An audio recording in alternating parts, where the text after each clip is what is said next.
தமிழ்நாடு துணை முதலமைச்சராக பொறுப்பேற்றிருக்கும் உதயநிதி ஸ்டாலினுக்கு வாழ்த்து தெரிவித்து தூத்துக்குடி தெற்கு மாவட்ட திமுக இளைஞரணியினர் கொண்டாட்டம்.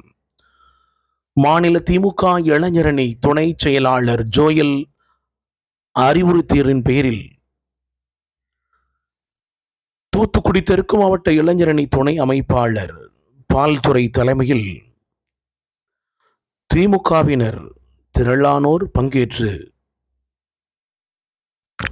பட்டாசு வெடித்து பொதுமக்களுக்கு இனிப்புகள் வழங்கினார்கள். இந்த நிகழ்வில் நன்றி மறவாத உதயநிதி ஃப்ரெஷ் ஜூஸ் கடை உரிமையாளர் ஜஸ்டின், தினகரன், சிவக்குமார், உதயநிதி ஸ்டாலின் அர்ப்பணிமன்ற பொறுப்பாளர் சிலுவைப்பட்டி பாரி, முத்தரசன், முருகன், ராஜா, சகில், சுரேஷ், இசைக்கு உட்பட பலர் கலந்து கொண்டனர்.